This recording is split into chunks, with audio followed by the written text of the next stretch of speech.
impossible for one of them to die. It's impossible for one of them to even know. Hello. Morning. So how you feeling?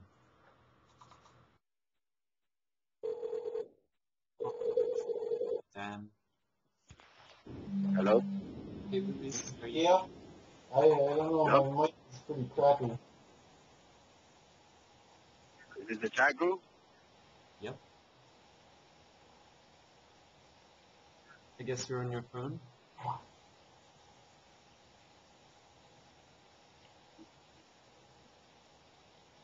Alright, so we're gonna just figure this out in a second. Hold with us as we connect the call and get ready. I just got home myself. How's everyone feeling today?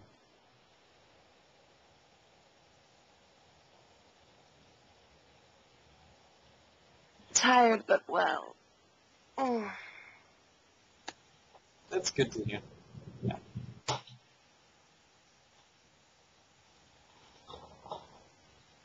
And you, Dan? Are you excited?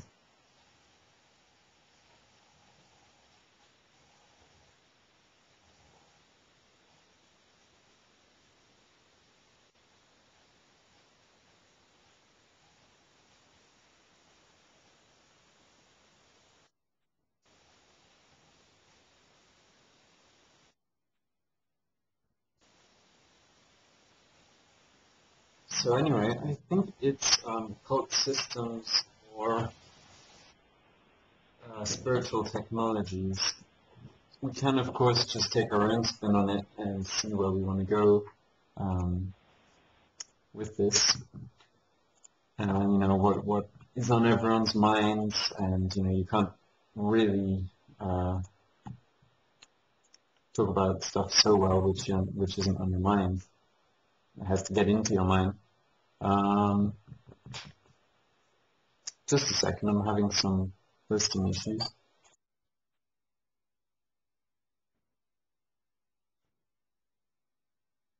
Oh.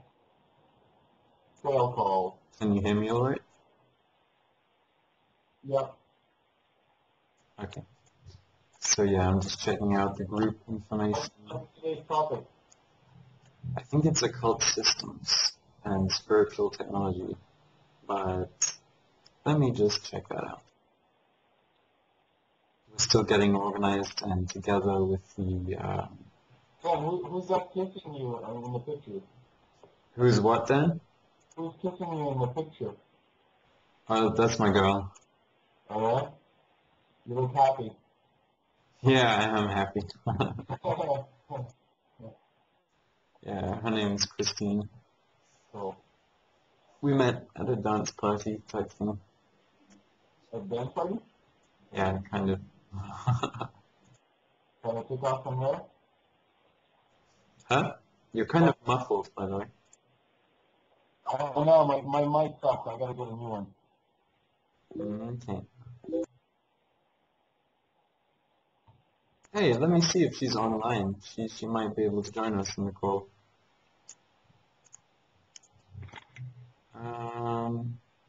No, it doesn't look like she's online right now. Anyway, so I'm thinking about like spiritual technologies and these things we take for granted as kind of semi-natural phenomenon like worship, prayer, and sacrifice and that kind of stuff. Really, at one point, it was incredibly new, and it was like, wow, we can do this with energy. Like if we chant someone's name, then we'll send energy to them. And I think that's what, you know, a lot of ending and beginning, a lot of these different prayers to deities is about. And if you look into the whole cymatics thing, I guess you're all familiar with cymatics, you can figure out that there is this sort of science or scientific basis on which that might work. You're like channeling energy harmonically to certain beings out there or in here. And yeah, maybe we can steer the conversation in that way. there was something that Lewis said last time. He said he channels his negative energy during his workouts. How is it? Do you have any idea how to do that? You just think about the stuff you want to get out while you work out, or what? How do you get that negative energy out through the workout? Yeah, if you hold on to a positive thought, this is what I've found personally, then you won't be slowed down. You'll actually be sped up by it. And yeah, that's a really good question. How do you stay positive? I mean, people spend their lives kind of trying to show others or trying to find out themselves, but it's really about the intention. And Luis is actually on the line, so you can ask him your question too.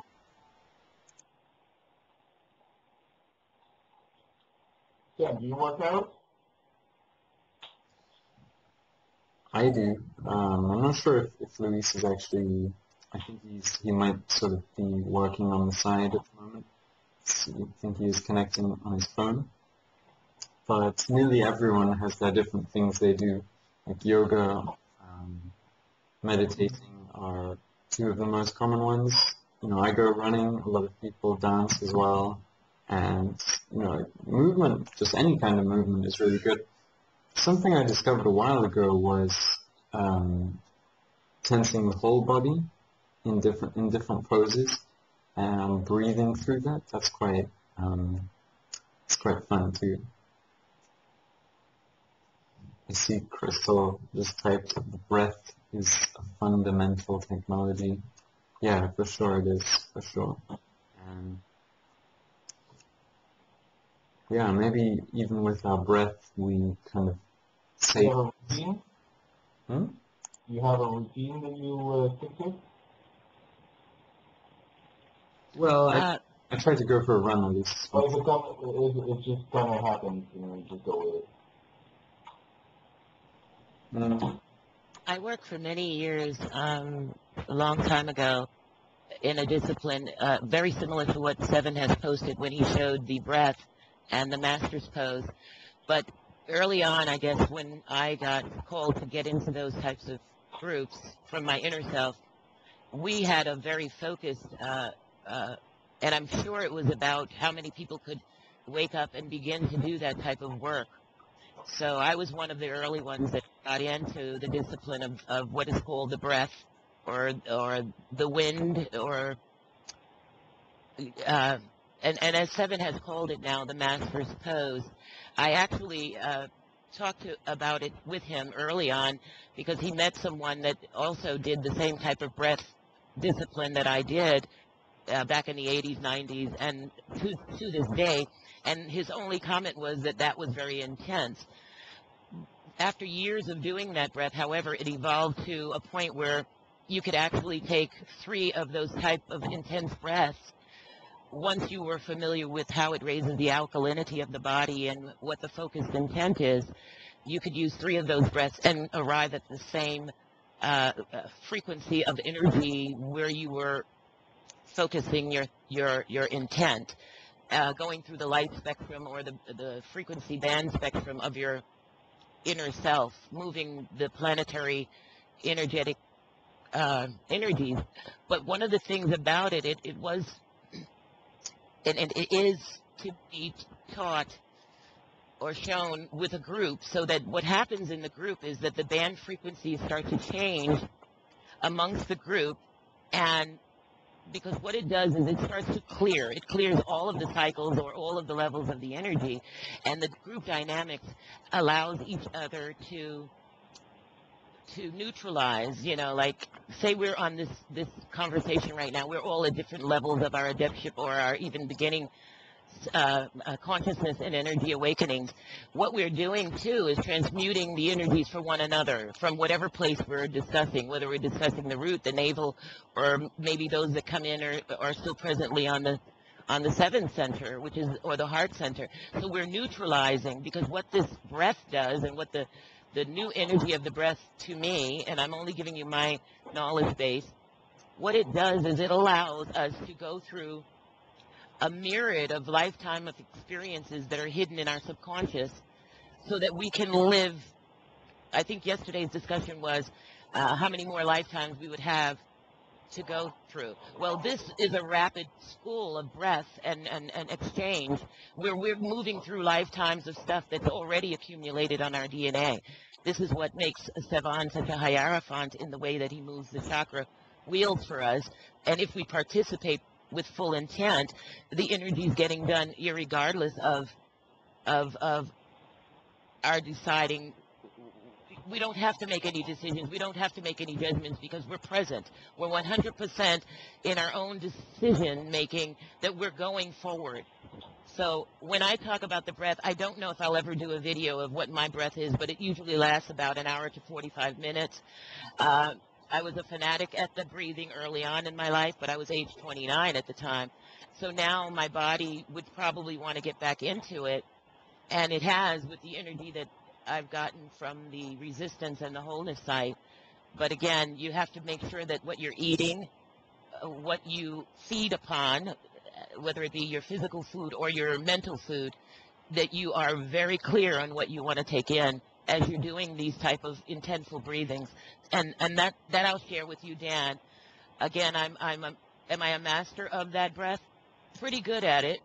I have mastered many energies that have been brought out on different band frequencies, and I have yet not accomplished a lot on other frequencies. So I'm working always to be a student in any higher information that's coming out, and sharing with all of you is allowing that process to continue. I think I'm in school for life, and I do not know that I would ever want to give up a life without truly accumulating as much knowledge as I could.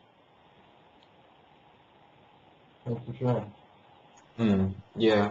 Yesterday when I was talking to Melissa, I actually kind of came to this realization again.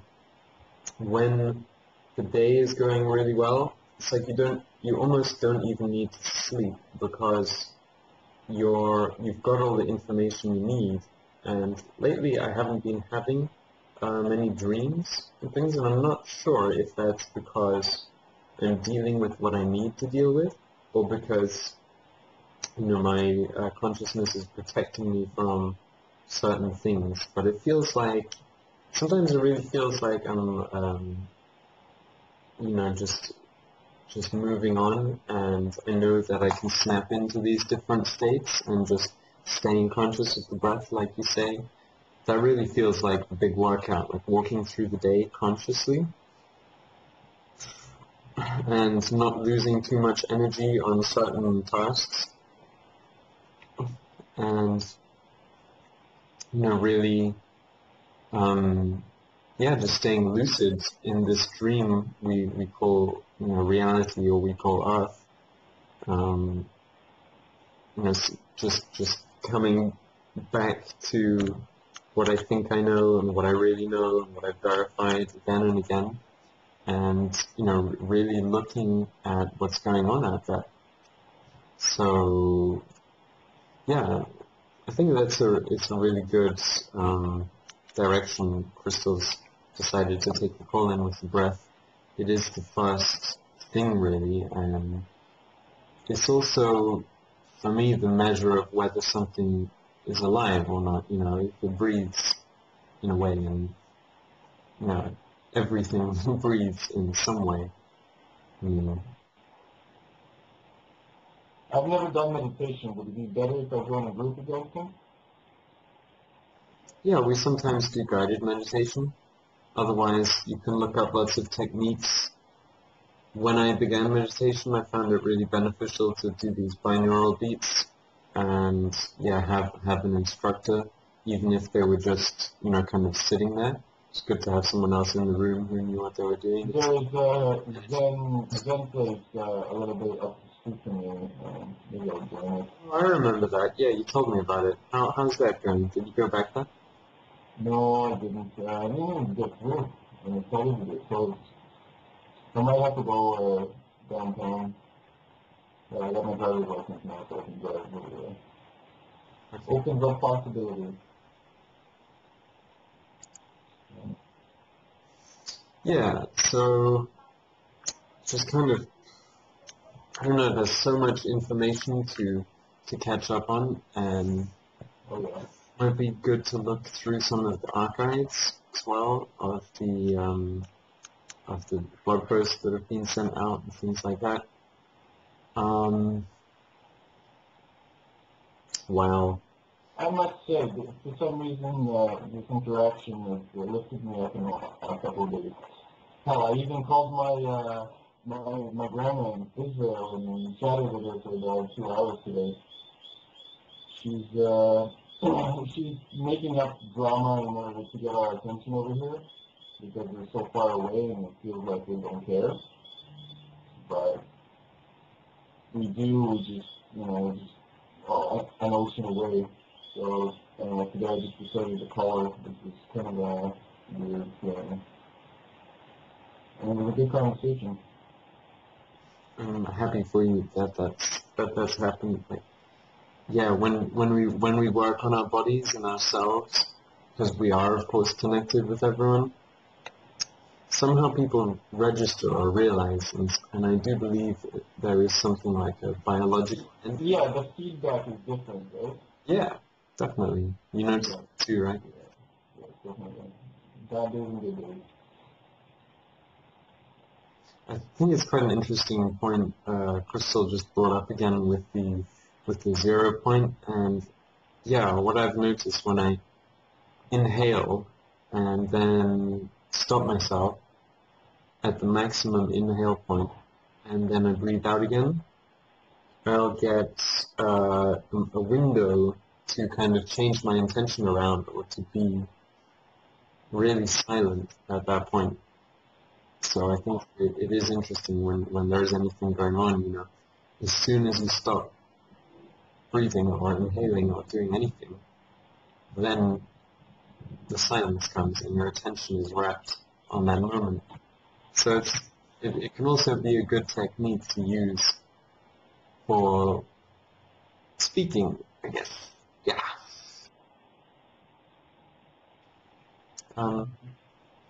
Luis, Denz, Melissa, are you present? Sorry? I'm here. Oh, that's cool. Okay. Yeah, I was wondering, like, what experiences have you had with breathing exercises and things? Have you found that have you found that to be the focus of, your direction? For me, it really seems to be the key to everything. Like, I can't, if I'm not clear with the breath, then things fall apart. But as soon as I place my attention there, then things will start going well. I know for me, I got more into breathing exercises as I continued through both hockey and martial arts. I was always doing some dancing and some figure skating, things like that, but didn't really do a whole lot, and I was fairly young. But breathing exercises didn't really become real for me in a meditative way where I would just focus on the breath and focus on the inhale, that pause, and then the exhale and things like that. And for me, breathing is a very cleansing experience. I'm exhaling negative things. I'm exhaling the bad gases and things like that. But it didn't become real to me until I broke my back. And when I broke my back, I could barely breathe. I broke 2 vertebrae in the middle of my spine, so the T11 and T12, and they compressed my spine, so I'm an inch and a half shorter than I was. And it was so hard just to breathe. But being a fairly tough person, as I am, I tried to go back to work 2 days after I broke my back.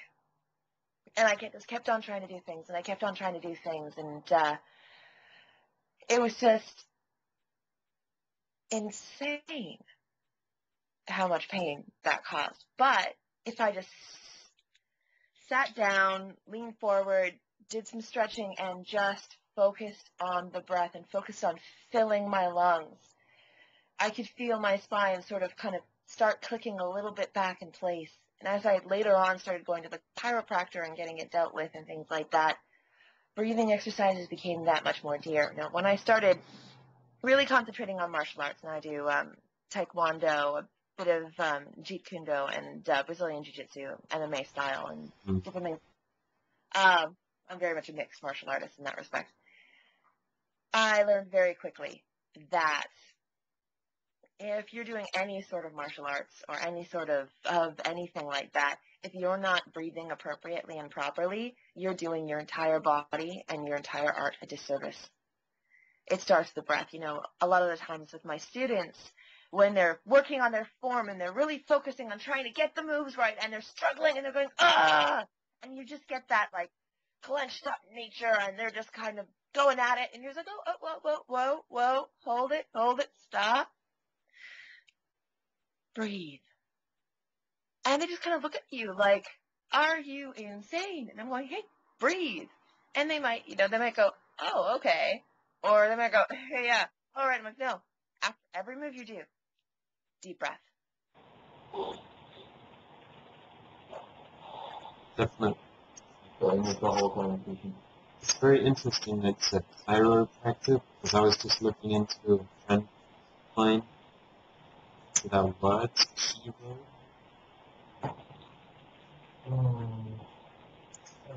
It's actually the sigil or the banner under which Constantine fought, and if you look into the Greek alphabet, you'll find out, that every breath has, or every word, every letter has, a certain way it's supposed to be pronounced, a certain way, certain length and number associated with it.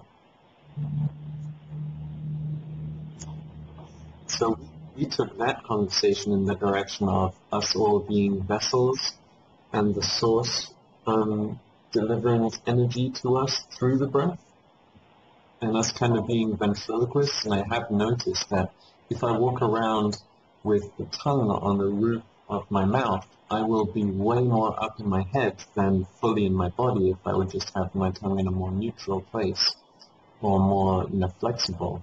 So, yeah, I mean, you asked that if I work out, then today I just went to a workshop as well at 11 or so. It's really keeping everything in balance, and your body will tell you what's right for you if you're really paying special attention. Things in your own conscience will start coming up.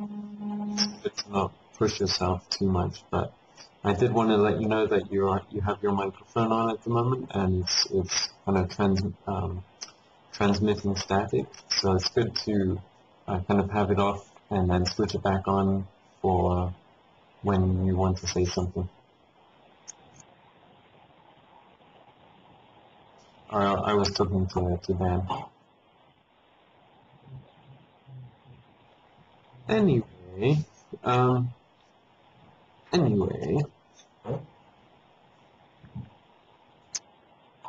just posted a video of Uteko bio-oxygen breathing technique. Can you have a look at that and tell me if you think this is worth that?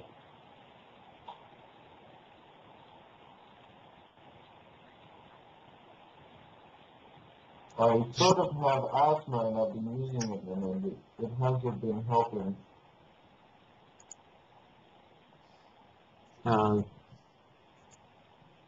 Does look interesting. You might also be interested in the Zapper. I'm just thinking, I already introduced you to that, right? Yeah. This Russian guy, he developed technique he actually follows a meditational type of rhythm as well. I'm trying to figure out why I have asthma in the morning. As soon as I wake up, it's just in the morning. So I'm wondering if it's an allergic reaction of some sort or something. I don't know. I'm sorry, Dan. You're really coming over very kind of muffled. I'm gonna go and get a new mic today. You're getting a new one today? That's cool.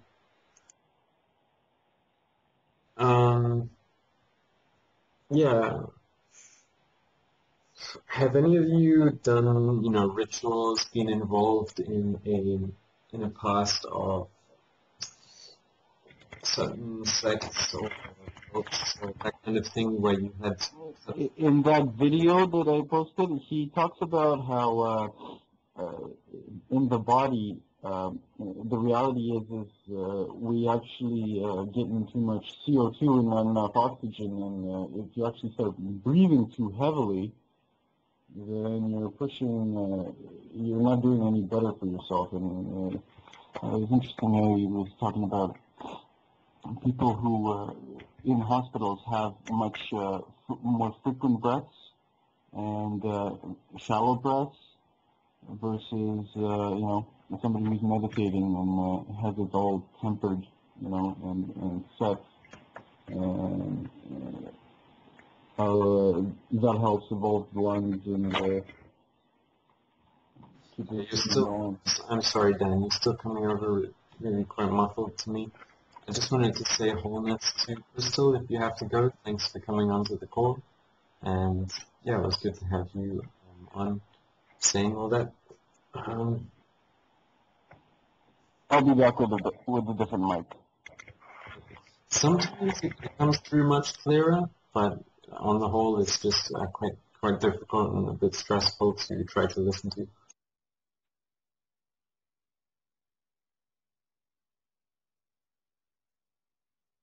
So,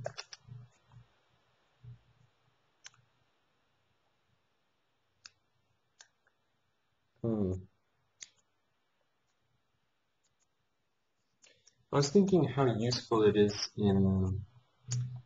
when you're being exposed to certain situations, or like say,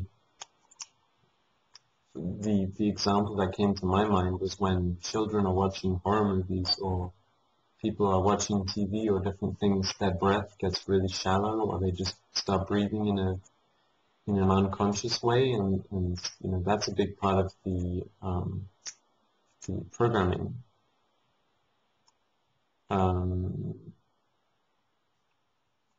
That they will slip into that unconscious state and then just be receptive to all this stuff. You think asthma is psychologically related too? How, what? Do I think it's...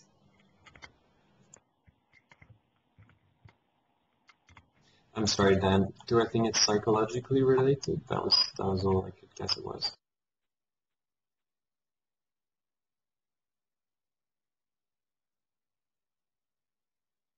Yeah, well, everything's connected, but yeah, I do believe, if you only breathe one way, the brain wants to go through these different cycles.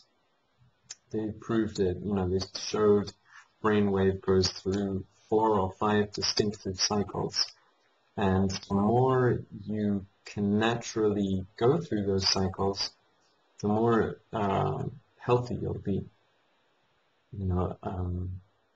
If you're restricting it, then they'll kind of merge, and you'll kind of be in this in-between state where you're not really... You know how sometimes when you read and you're thinking something else whilst you're reading, and you're still reading the words, but somehow you're not really taking them in, but they're going somewhere. I think that's what happens to people when they're not really interested in what they're doing, and they don't take a moment to breathe and enter that kind of 0 point and then continue. Instead, they think, oh, I have to do this. So then, they carry on, but it's actually damaging. And it's interesting you brought that point up, Melissa, with, being disloyal to the spirit of martial arts or whichever technique you're practicing. If you slip out of the breath. So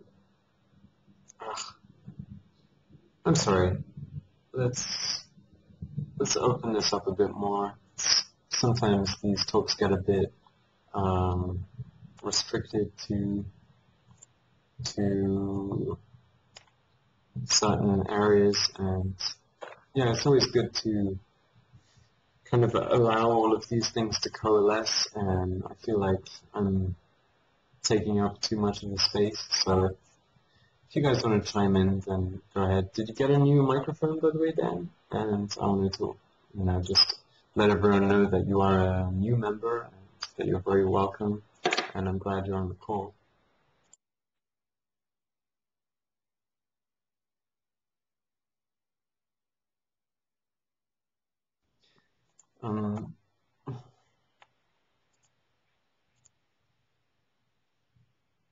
I think I'm gonna watch this video that you just posted. I'm reading the information at the moment. I have to say the alphabets are really fascinating me at the moment. I feel quite drawn to them, and especially with Dan Winter's revelation of how they're all kind of breakdowns of this one shape viewed from many different angles, or a squiggle. And it's really like plucked from nature. We didn't just, we've never just invented anything. It's always been connected to the source. So, yeah, can you guys do anything with those thoughts I'm kind of throwing out there at you, or is this, where are your minds? Where's your breath taking you with this information? The way I see it, like if people keep focused on repeating certain patterns of breath, of course they're going to all go in the same direction. So I've been thinking a lot about prophecy and how it's, all just this game, and the biggest risk seems to be that the biggest risk seems to be people thinking it's inevitable and therefore it becoming so. We have millions of somewhat brainwashed people who just blindly observe to it because it's been that way since they were children. And, while they may be very nice people in a lot of ways, it's just like in that one scene in The Matrix where Morpheus is telling Neo, these people are so hopelessly dependent on the system that they'll fight to protect it, even though it's enslaving them. And that's just where I feel it's at with the breath. I really think it's the key. And when you break down the symbols and you discover that they're really relating to breathing patterns or thought form creation, if you want to put it that way, when people have sex, or when people go work out, or when people meditate, it's all about how you're charging your mind, and the more energy you're putting into it that way, the quicker it's going to go in a certain direction. And so when you're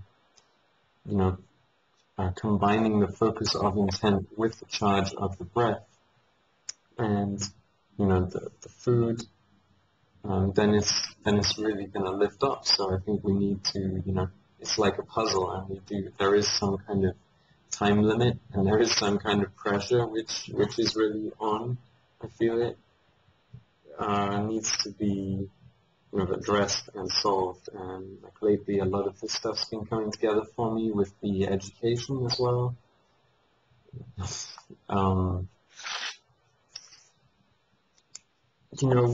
like we have all of this. I don't know. In my case, it's like I'll be swinging between hope and fear, or hope and not really personal fear, but just like for when I see people walking around as if everything's going to be fine on its own without them doing anything, I'm just like, well, nothing is ever going to change in the important ways. in regards to education. And then, of course, we are meeting to have a call like this, which is great. But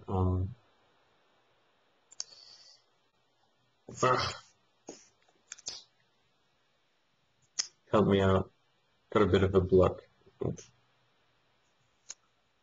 I just see James came on, so I'm connecting him to the call too.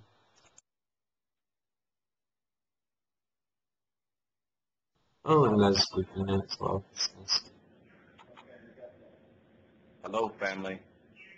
Hey James, how you doing, man? In the kitchen, as always. That's nice. I'm moving some refrigerators and stuff, so I'm gonna mute out, and I should be able to hear you though.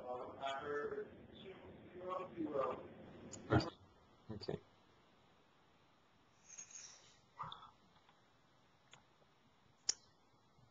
Yeah, today I just met someone who is also very active,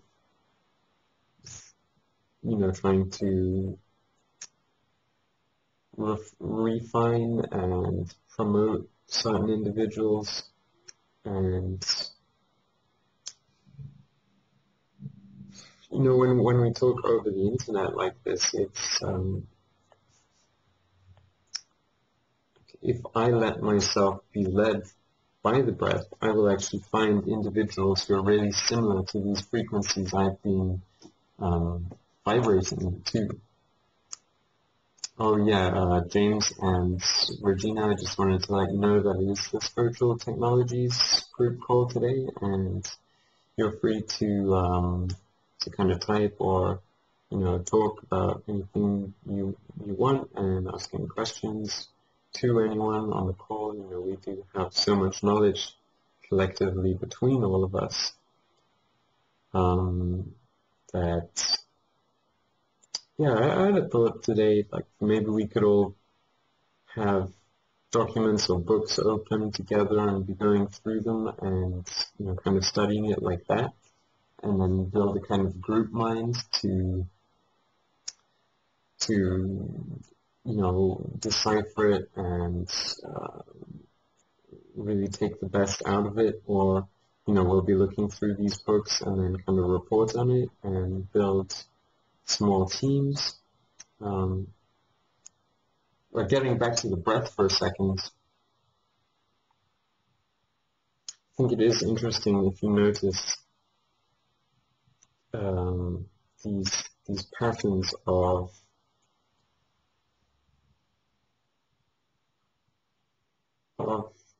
brainwave cycles. You'll have like one shape overlapping another shape, overlapping another shape, and when we go to the source in our dreams, and enter a dreamless sleep, and go into that 0 point energy field, as Crystal put it, or that that area where we can stop and change our will. We're really experiencing a miniature version of a gigantic process. So yeah, that's pretty. If you can put that together and realize that's what's going on all the time, then you can experience yourself being in a constant waking dream, and just making that part of your life can be liberating, I think. And then it's a question of what is anyone going to do with that knowledge once they have it? Once they realize that this is what it is.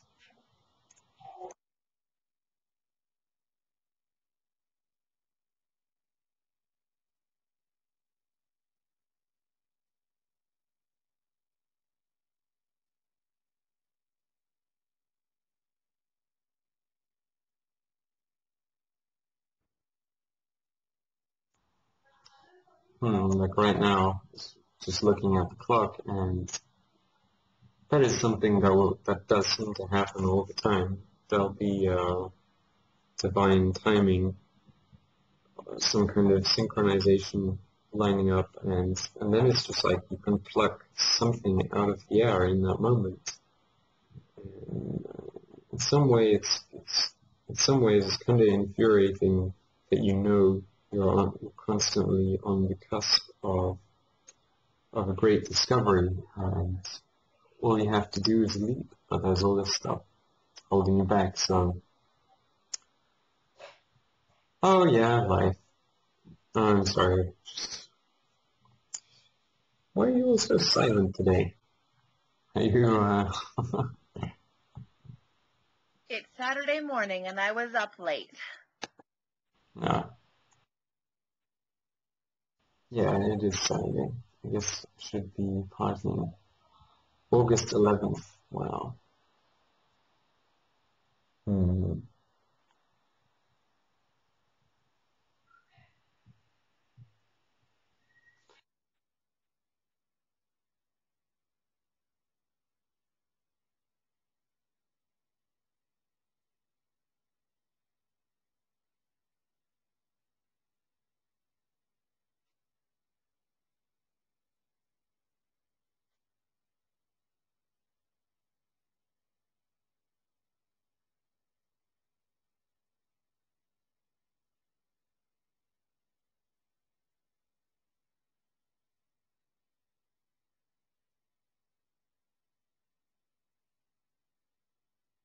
Oh, I didn't realize my microphone was muted, sorry.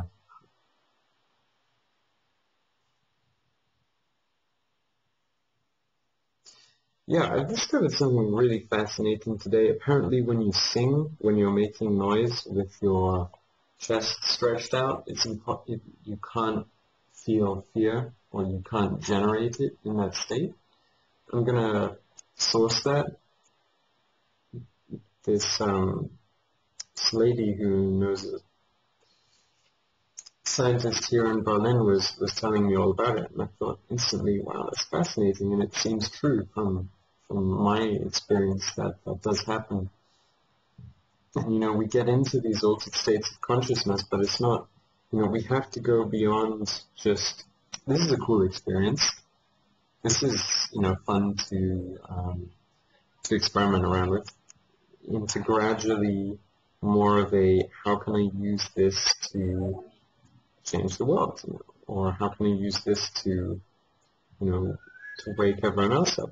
If we get into these fearless states and we get into these, places where we can move mountains through our belief, then, and it's, I don't know if you've experienced this, but like sometimes I'll get somewhere where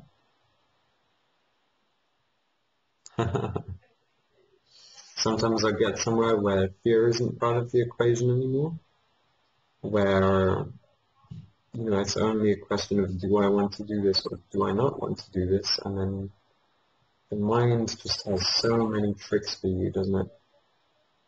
You see, you typed, I fooled you for a minute, Regina. What do you mean by that? Welcome to the call, by the way. I haven't heard you say Hi, Sam.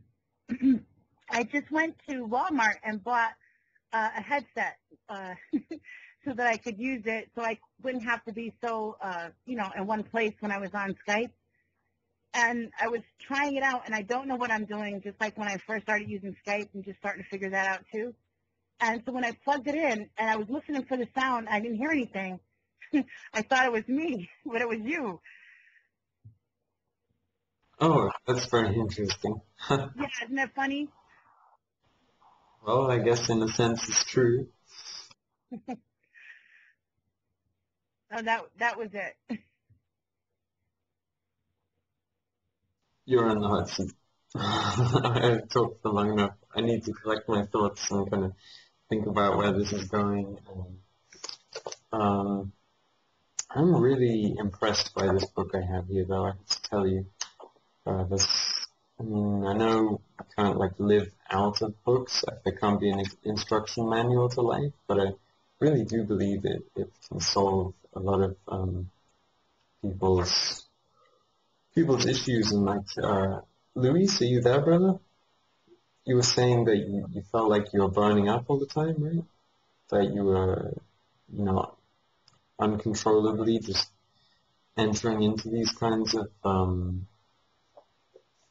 states of out-of-body experience and lucid dreaming whilst like driving the car and things. Is that still happening to you?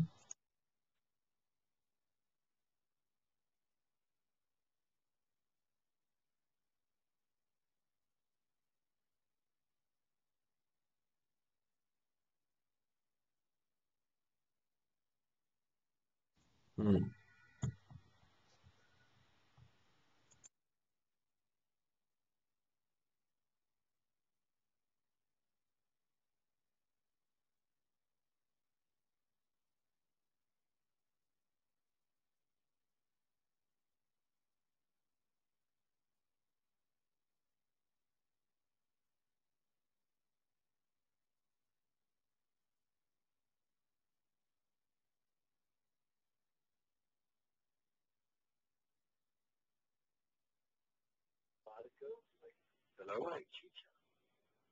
Hey, yeah.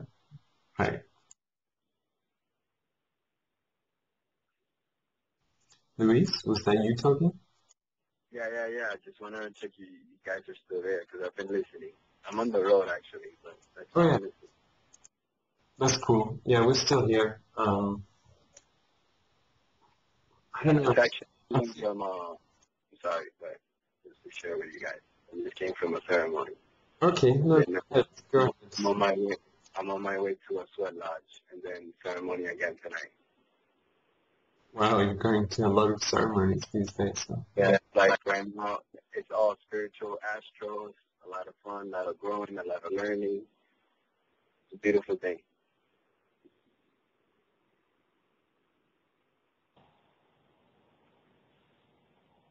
So are you looking forward to things? Do you have like a question in your mind when you go to these ceremonies, when you go to these places? Do you kind of have a purpose for each one, or does it develop naturally?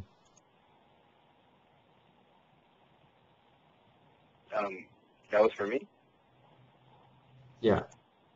Okay, can you briefly and I'll pick out speaker and then I'll put it on my ear so I can understand it really good. Yeah, so the question was when you're preparing to go to, I mean, do you prepare for ceremonies? Will you have like a question you want answered for each one specifically, or do you let things organically develop, naturally unfold, and do you let the questions come to you? Like in ceremony, you mean? Like do I ask the Yeah. shaman or do I ask the plant? Well, both. Okay, yeah. I guess you don't really directly ask the shaman unless, like, I guess you have a conversation with the shaman. There's sometimes a part of the ceremony, usually it's in the morning. You'll go to the shaman and then you can talk to him and then if you need some protection, he'll do some protection for you and cleanse you and then he'll have a short few words with you and then I'm sure you can ask him then. But as far as the medicine, that's who you ask. That's the teacher. And first of all, they always ask everyone that to come into ceremony with intention, to have the intention. Some people like some shamans like for you to write a letter of intent and send it to the shaman way before you actually go into the ceremony. Some shamans don't. They don't ask you for nothing. They let you keep it for yourself, but they want you to make sure that you have an intent when you're going. And then they ask you, you have your intent, you have it all together, and you'll be like, yes. They're like, okay. Then you don't have to share it with them. It does depend. Like every shaman works their medicine differently. And but yes, you always have to have your intent in the ceremony, like your questions, I guess, right? And you could even write them down too. Like you can write them down, and then if you really want to, like, that's your intent, which is actually even better because when you remember when you verbally speak it, make a left. When you verbally speak it, that's 1D. When 2D is when you write it, and then 3D is when you put it right back into your psyche. And then, the triangulation, and I mean, you need 3 points to make the triangulation. Once you make the triangulation, a triangle can make any geometric shape and that exists.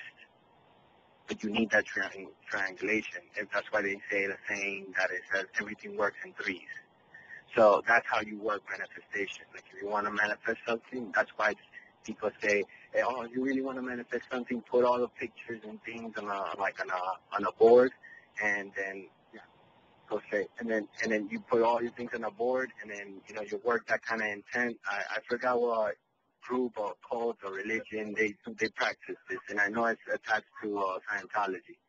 But this stuff works. This is just, it goes a little deeper, but just go back to the triangulation. So with the triangulation, you really you can manifest things. So you need that intent forward with, like, if you write it down and then you put it right back into you, man, like, it's powerful, and that's why they tell you, write your ideas down, write it on paper. And usually, like, when people do that, even if they're consciously or non-conscious, unconscious doing it, they know. So, I mean, they don't know, but it actually works. So, yes, you can write your questions down, or you can have them in your memory, and then when on ceremony, you can just ask the medicine, and it will respond. It's super intelligent. Like, it knows your intent way before you even ask it. And it's already showing you the visual if it needs to show you visuals. Sometimes it doesn't show you visuals. Sometimes the body doesn't even tell you anything, but it needs to purify you, so you'll probably just purge. And then nothing happens. And then you leave kind of like, oh, but nothing happened. And then what happens is the next couple of days, it gets all unpacked. It starts to get unpacked. So that's how it works. It's interesting when you're talking about triangulation just now. I was thinking in the 2D plane, when you make a triangle, you can find the center, as opposed to,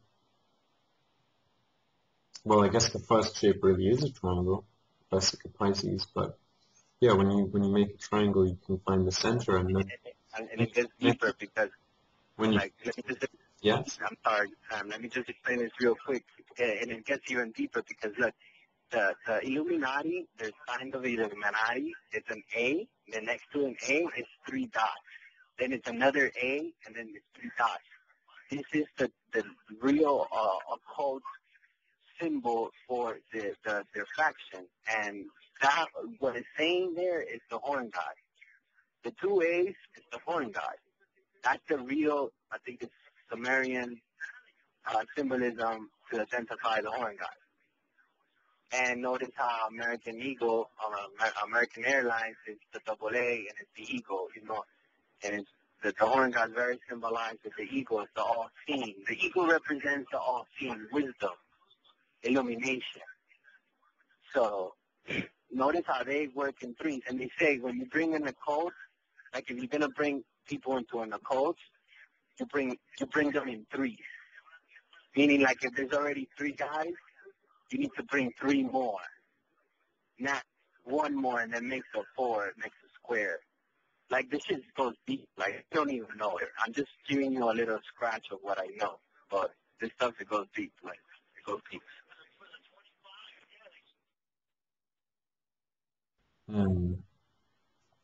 Yeah, it's endless.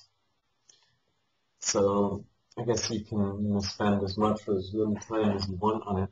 I was actually drawing all of these, because the question fascinates me: how does one shape really arise out of one another? If you draw a circle and put a point in it, and then from that point draw another circle out, then you'll get the first shape, and then it's a mystery. Well, I think you can quite easily just connect to kind of drawing this. Maybe it would be good to share it, but they look like 2 kind of oblong circles. And the technique I came up with was just expanding the center of the thing which is contracted, like I don't know, let me try to find a drawing. Or I'm going to see if I can do a video share. I'm not sure. Yeah, let me just go and get my, can you see me guys? Well, I guess you can't as you're on the road at least. Okay.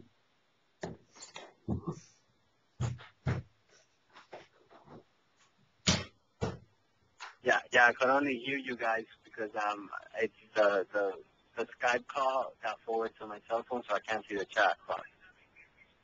Okay. So I think that there is something to be gained by discovering the way in which shapes evolve out of one another. And it seemed to me like to go from a 4 to a 5, you had to take it into 3D. So, I don't know, it's just some stuff. Well, look, you guys definitely should, like it, so you can understand this really. Go to Dan Winter's site, the goldenmean.info. He explains it very well. I think he calls it the grail, the cup of the grail, or something like that. And what he explains is that in the implosion of the spiral force, the twister, the implosion, when you tilt the actual design of the phi, like that little curve like that, and it goes into a spiral. When you tilt it, it actually spells out the whole Hebrew language, the whole alphabet. When you just move it in different angles, it spells the whole entire language. So and then the whole to pay attention how it's like we're talking about threes and how there's two triangles and then that forms the Star of David. That's the Hebrew language. It all unpacks it within that symbol. Like you can flip the whole entire language into that symbol and it makes that star. And those are two triangles, meaning like yin and yang, just two opposites, right? So when you bring them together, it opens a portal and a gate. And what is that in the middle? Hexagram, right? I believe hexagram is the one with 6 points, right? Yeah. I'm wrong. Somebody help me out. So it's a hexagram, and the hexagon. You see how it explains it all right there, bro? Like Dan Winter's Dan Winter, I don't care what anyone says, some crazy guy said that he's just a liar and a fraud. I don't know what he's smoking, but he figured it out, geometry-wise. Like, he's the guy that, the physics, the geometry, he explains it all, really. We just don't understand the language that he's explaining because we're learning, right? Even myself, I have sometimes a hard time. Like, everything I've experienced, everything I know about occultism and all of that, he lays it all out in geometry. The whole Yahe Bahe, how to improve your DNA through that, and how that connects with Orion. It's deep, but it's very clear. It's like really clear what you need to find out to figure out what's going on. Whatever you're seeking to figure out. He has it in a physics standpoint, Other people learn in different ways, Like even shamanism has another way to show you the same thing, but you learn it through like chants, indigenous stuff, being guided by spirits and et cetera, through your dreams. So there's just many different ways explaining the same thing. Same thing. Even Dan Winter speaks about how shamans know how to break the DNA and they know how to implode and they know how to command the twister, and that's what they're talking about, is that energy, that implosion. They just know how to tune that up. And you go ask a shaman about what I just explained to you, if I go tell him, he's going to look at me crazy. Like, what the fuck are you smoking? Because he doesn't understand me like that, but it's the same thing.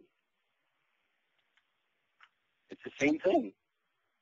They just don't feel it. They just feel like, okay, look, I know I'm working with spirits, and then I'm tapping into the forces, and I'm humble, and they just know it a whole different way. But it's basically what Dan went to explain to physics and geometry and science. It's the same thing. I'm telling you that I'm right smack in the middle of it. That's why I'm learning so much. Like what happened, what was good for me. That and I got a taste of the resistance. I got a taste of the cold. So when I go into all these different consciousness, dimensions, circles of reality, whatever you want to call it, with all these different people, I see the patterns so clear. Like look at last night. In the altar on the back of the shaman, there was a picture of a bull and a guy, like a torero, matador, matador, yeah. And it's like the horn god thing again. And then in the morning, I look up, there's the moon, there's horn face, there goes Venus, and then Sirius B right under.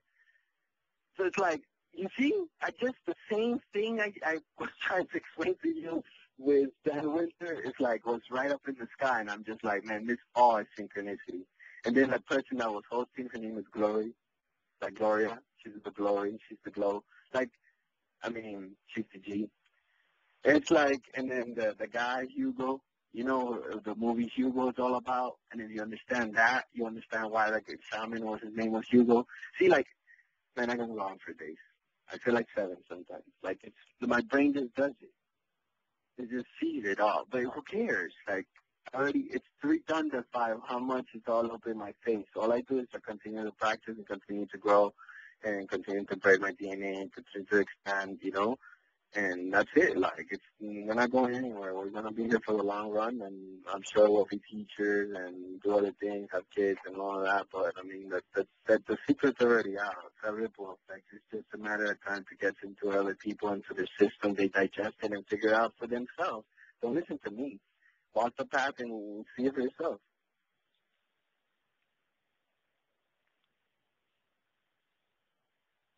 Am I still there? You're still here, yeah. Oh, okay. But I hope that helps something, brother. I'm just, me. I'm like gambling on, but I'm like, you understand, like, I'm like, no sleep. I feel charged, feel great. I just had a wonderful experience, and I have a lot of spirit right now in me. So, forgive me, everybody, if I'm just like rambling on. But that there it is. It's okay. Yeah. I never felt you were rambling. You said a lot of things I needed to hear, and yeah, I'm really glad you did share something because I was feeling a bit daunted by everyone listening and not really responding to the things I was saying. So I'm glad you did share. Yeah, no doubt. So yeah, I'm just looking over the site some more. Yeah, really, a lot of the things you say, I'm letting you. Sam, would you allow me to tell you something? Yeah. Can I help you? Okay. You're a brilliant mind. You're a brilliant person. Your biggest development's going to happen when you leave that mind. But you're not leaving it like you're not ever going to use your mind. You'll be back. And it's gonna be a beautiful mind after, once it's sharpened. But you got to leave the mind. And you got to come to the heart. You got to come to all the other centers. You got to go and put the work in. And you're getting ready. I already feel it. And it's telling me to tell you this.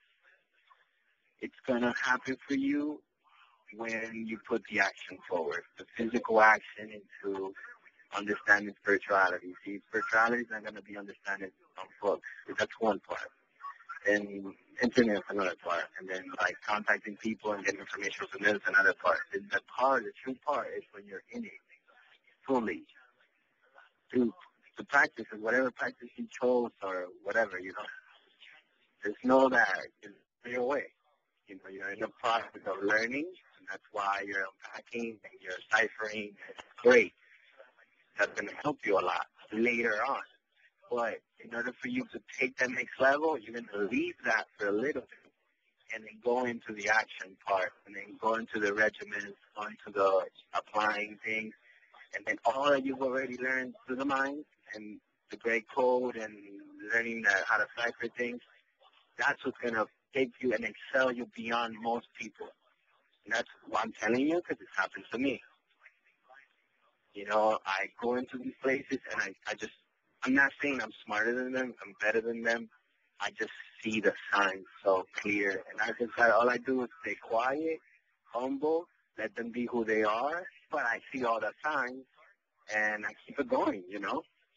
I share with who wants to hear, and I discern and stay quiet with the ones that I know that they're just not ready to hear that. And they don't even want to hear that. And they're probably never going to learn this. And they're okay with just being love and light. So it's not great.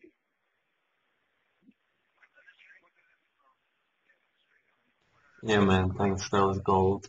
Yeah, but, you know, I'm here for you. You know, I love you, and I love all of you. You know, I'm telling you, we're taking off the ship.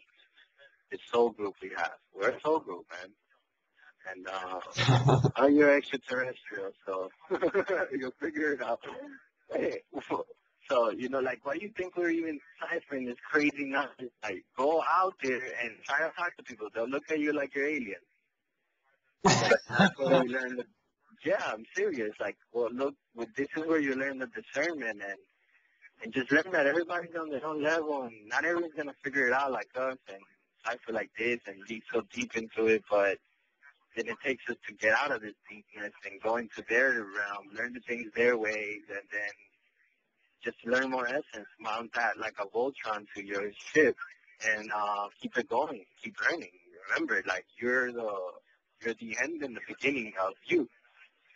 So really dedicate to you, and who cares about what people think about you and what they think about what's the truth. Let them see the truth of what they see the truth is, and then you keep going.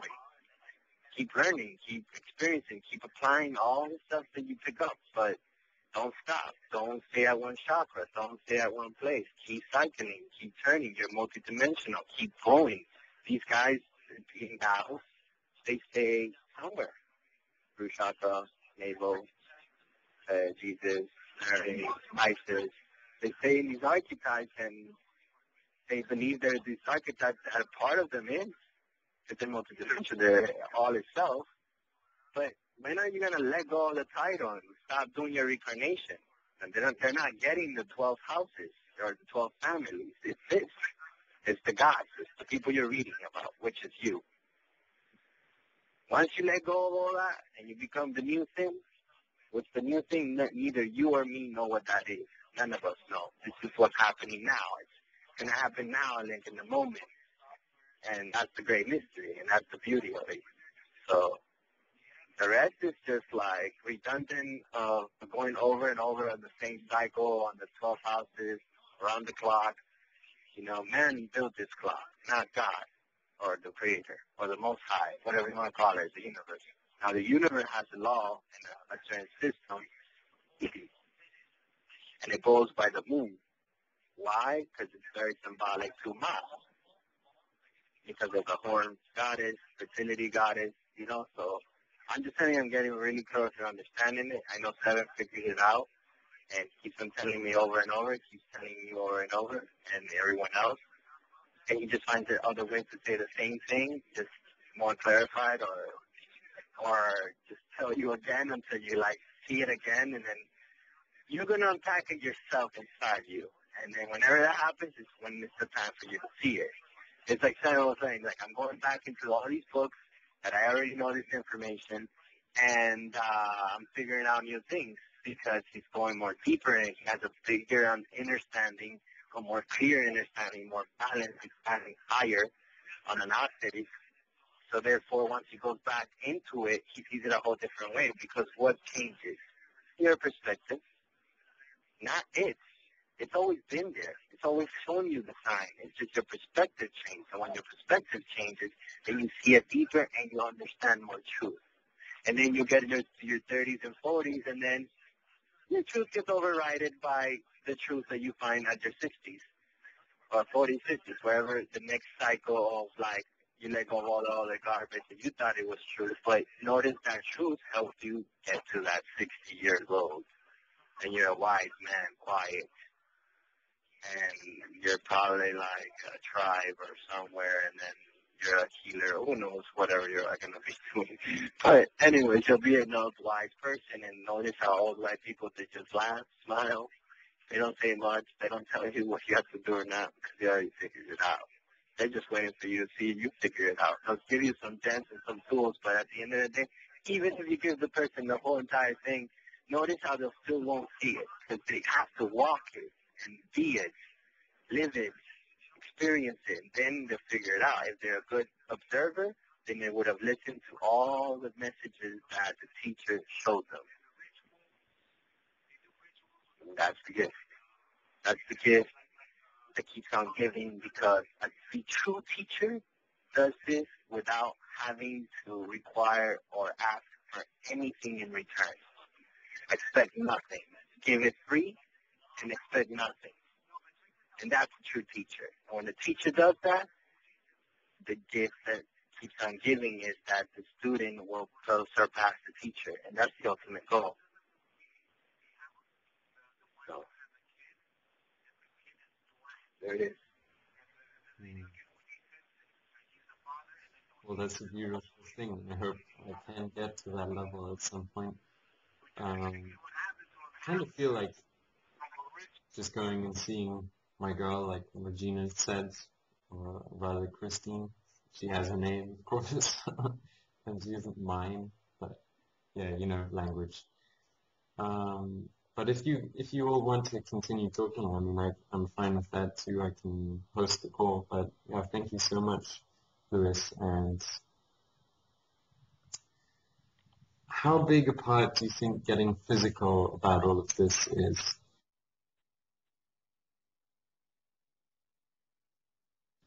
Like, No doubt. I'm just gonna lay back and listen to the chat, and you guys keep ciphering, and you know, you want me to chime in, I will, but I just sit back and listen, right?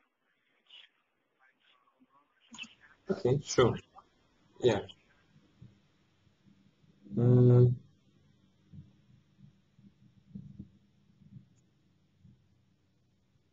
so, I had some notes that I was going over, some stuff that came to me that we were talking about. I was wondering if it's okay to share it. yeah, sure, go ahead. Okay. Okay. I was talking with another person who's online a lot, and how do you say his? I don't remember how to say his name right now. I'm spinning a little bit. Anyway, the topic, I guess, is music and how sound carries its own vibration. How thoughts carry their own vibration, feelings carry their own vibration, and then you can break it down to vowels, consonants, even the aura of a person. Everything breaks down to a vibration. And thinking about how when we're born, we were able to see sound visually, and how that dissipates as we get older. Something snatches it from us as we're assimilated into, as we're programmed and stuff. So it seems to be coming back, and everything now seems like it's music. When I see someone and the way they feel, it's like music. When we get together and we learn something, it's like music. I mean, it may be different tones at different times, but it's all music. Even the sounds of each other's voice, or the lifestyle, or the things that each other is learning when we share, it sounds like music. So I was really thinking about that. I don't know really where it's going. And even the post that I put for August 4th companion, and it just seems like it's all trying to snap into place, and in a spiritual manner, about how this all fits together as a vibration, or a pure vibration. And even cultural, like spiritual stuff, or even like Lewis is studying to be a shaman, opera, different tones of vibrations that you can use either to manipulate or make yourself feel better, like meditation music versus some other type of music that may make you feel more aggressive or less positive or have less positive vibrations. I don't want to get too carried away with my notes or anything. Okay, when a baby is born, it cries. That's the first thing they make it cry. A lot of times they smack the child. There's some children coming into the world crying already. And when you leave, you have that death rattle that they speak of. You actually make a sound on exit. And then all the sobs and stuff that you do in between and the laughter, and all the other notes that we make. I mean, how come nothing is silent? You can't even be still and not make any noise. You can still hear your heartbeat. So, you know what? I'm just going to leave it like that because I'm sure, and it never fails that others pick it up because we always seem to be in tune with each other. I don't know if it was always this way, but it feels good. So I'm hoping somebody finds a direction for it to go in that's more productive than it being all over the place where it is and me, because I'm not able to anchor it yet.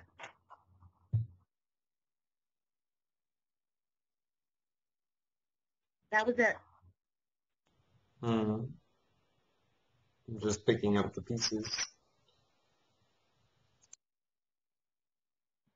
It's interesting that you would mention that, Regina, about synesthetics in babies and things like that, and that's neurologically what it's called, is synesthesia. It's the ability to experience what quote unquote normally people experience in one way in multiple senses. So some people can see words as colors on the page. Some people can taste sound, and they can taste different things and things like that. Just different things like that. But it's really interesting to hear it from that perspective, because I was born synesthetic.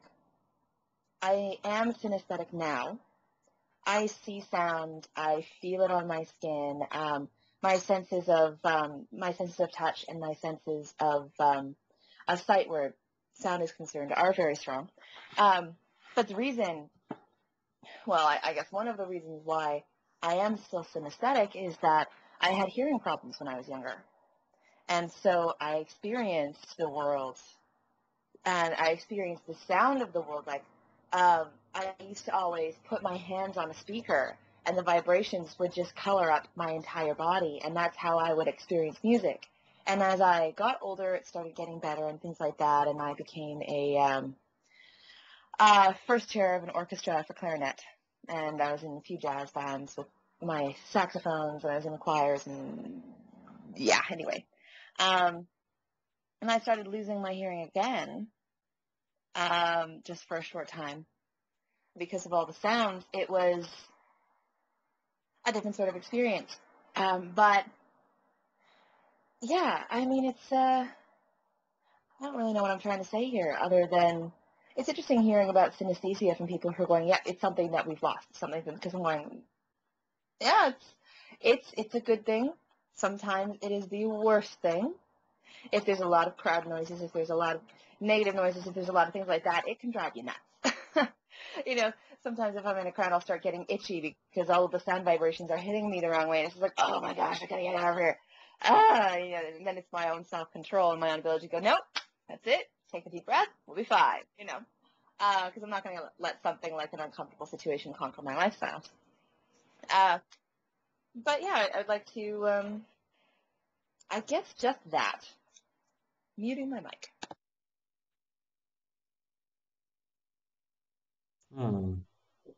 I think that when we do begin to see again, when we get into a pure environment and can see these sounds with different senses, then we'll start putting the puzzle of life and this planet together. Because at the moment, it's kind of, I can only speak for myself, but it's kind of frustrating. Just constantly feeling on edge with, wow, this is great, this is amazing, but where's it leading? And, always getting to that stage, and maybe I just have to flow with it more and just enjoy it. I don't know, a lot of the pressure, I just feel like it's not enough to take that kind of easygoing attitude, you know? Just, I don't know, gotta keep pushing things. And yeah, then I get to like pushing too much. And let me read you this part from the fifth seal in this book. It's really well written. I really admire this person actually. Let me find the page. And Dan Winter talks about it too, you know, this aura bleeding and, you know, being around metal too much. Imagine if we got into harmonic fields, like if the buildings were there to boost us and the people were all there to boost one another, and, you know, the food you ate, like, we think some of the experiences we've had are great and stuff, but like, imagine where we can take this. And yeah, it's like when Mike Quinn sent that group email around about all of the terrible things he imagined happening on August 4th and at the Olympics, and then Seven made a post the next day or very soon afterwards about it, like, why don't people imagine the great things that can happen? It's because, you know, we've been programmed to expect the worst, and if we can change that around and, you know, almost taste the future before it's here, then I think we'll, you know, get up in the mornings with enthusiasm. And like Crystal, I know she isn't here at the moment, but talks about the risks of, you know, becoming fanatic and being too over-disciplined. But anyway, just thank you for all your sharing on what you've been talking about. And yeah, so I want to go into the fifth chakra a bit, also for you, Regina, because, you know, you use your voice a lot, and I see James is disconnected from the call, but yeah, he's a great guy too, and well, it is of course being recorded. So anyway, like, I keep coming across this number 2137, and this morning I was like, hey, they're not platonic or perfect or Celtish or whatever. They're not the 5 solids of anything. They're like the 5 harmonic tones. And yeah, I think like with the elements, ether or the tone, you know, if we learn to speak the right way again, then we'll have more access to our upper faculties. And like a while ago, Seven was saying something along the lines of, we already have these developed faculties. You know, we're technically already capable of transcending the planet because we're not here to just develop our heart.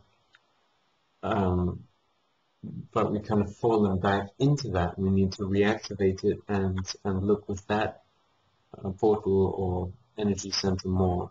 And, you know, that's why we're here with all these other animals which can barely, you know, think that way straight out of whatever situation they're in. But their heart is super active, and you can see it in everything they do. And it's not, you know, a question of, are you smart enough, but can you use yourself in conjunction with all of your faculties? So yeah, I just wanted to read a bit about this fifth chakra and go into it. So comes up element,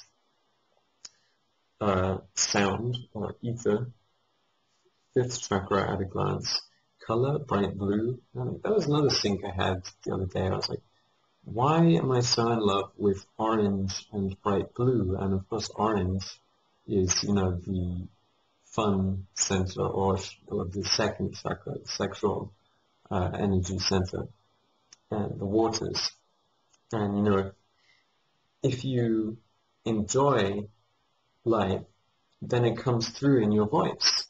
You know, then you can lift others up. And with reasoning and with language, these two great things that humans have, we can, you know, our voice can really, at this point it's not even funny, our voice, if we have a message that is worth spreading, can go around the entire planet. So it's like just waiting for us to say those. I mean, it might even just be as simple as one or two words. You know, who even knows? I mean, I'm not saying it's not going to be work, but you know, Nicholas Tesla, said, if I could just explain the magic of 369 to you, the numbers 3, 6, and 9, then you would know the secrets of the universe. And you know, if we know the brain cycles through these different vibrations and these different tones, and we can do that on a mass level, you know, where's the end to what we can achieve? You know, where's the end of the paradise we can make for people? And you know, like the transmutation, I think that can take place is so massive that it's just, you know, if we try to hold on to it with our minds, then there's, you know, it's just going to explode, which is why we keep saying mind blowing. And well, anyway, yeah. The demon of the fifth chakra is lies. Apparently, the developmental stage is 7 to 12 years old, which is interesting that each chakra has kind of a different developmental age. And yeah, excessive talking, inability to listen, overextended stuttering. And if you're deficient in it, then you have a fear of speaking, poor rhythm, and aphasia. And yeah, always kind of spiraling, trying to get closer to that golden mean, but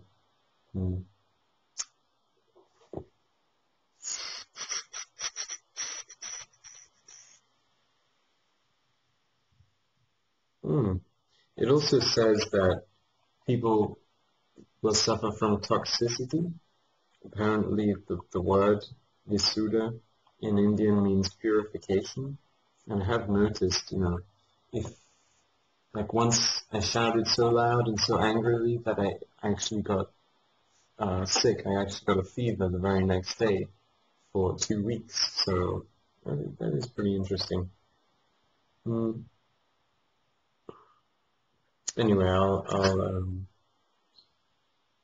try and find this place again. Yeah. Is anybody else going to say anything first? Yes. I was thinking that a vibration is a frequency, and frequencies, I mean, obviously the word frequency, within that word, it entails like noise. Not that you can hear it, but it's, I don't even really know how to explain that, but with the place where that I can't explain, where frequency is actually noise, even though you can't hear it, is the embodiment of what I see everybody doing around us. And you know how they say that person is offbeat? And I've noticed when we're centered, our voice comes out more like music, or when everything is just going with the flow and it's not forced or it's not second guessed and it's just flowing. It sounds more like music.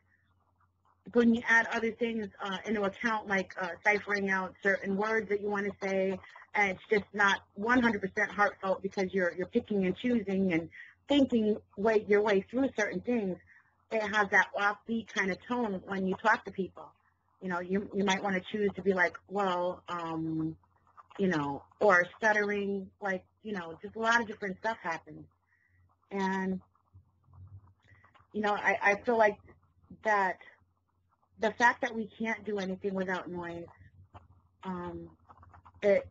why can't, they even say, I remember when I was a Christian, they would say even the very rocks would cry out, and that was a scripture, part of a scripture. And I would say to myself, how can rocks cry out? That's deep. If rocks could cry out. And then being here, you learn that rocks are actually in movement, but they're moving so slow we can't see it. So they're on their own frequency. It's not that they're not moving; they're moving, but we're not in the same path. So I mean, I wish that I could articulate better how I feel inside about not so much music, but sound in general, and not just any sound, but pure sound, like your natural movement through a day, natural thought process while learning something interesting, and it hits a chord inside self, and you understand it. It goes off like a bell. I mean, all these things, even though I'm articulating it with words that we've already heard, and it's connecting, it means it's like so much more when it's not filtered or boxed in by any of the programming.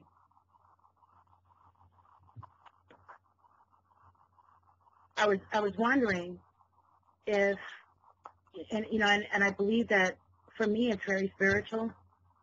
Even the way the sound of my voice sounds when I'm around others. If I'm angry, my voice sounds totally different. If I'm upset, you get that. If you have tears in your heart, it will come through in your voice. And somehow I just feel like I'm not making the connection that I wanted to with this. But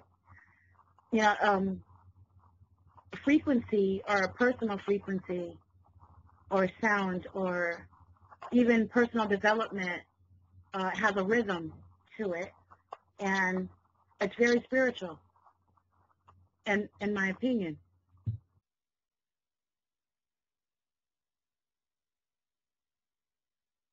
Well, I really agree with that. That is very spiritual. Once we get to that level, it's like you were saying, of seeing the vibration of all things, then, yeah, well, it can be music.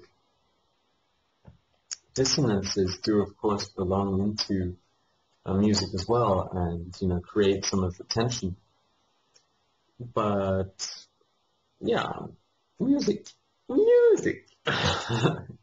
So I'll just read a part of this here. It's a very short segment.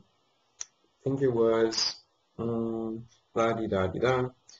Was talking about how when you kind of string, when you're playing a guitar and you hold onto a string, it won't be able to resonate the same way as it does, and like the more you grip it, the more tension that is, being restricted from resonating, the less it can ring out. And these traumas and different things that we go through kind of apply that pressure to us, and it stays there until it's liberated, or until it's purged from our systems.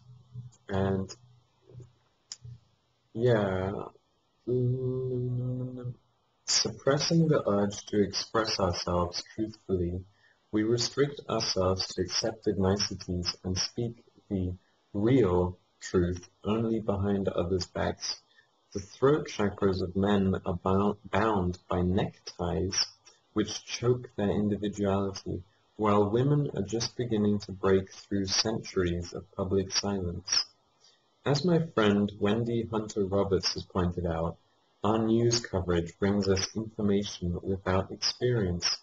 News reporters rattle off, there's the death rattle again, rattle off deplorable facts with very little feeling. We hear about the destruction of the environment in terms of square miles of rainforest, inches of topsoil, numbers of disappearing species. But these statistics do not tell us what it is like to stand in a rainforest and hear the trees fall, or to watch the death of a life form that will never exist again.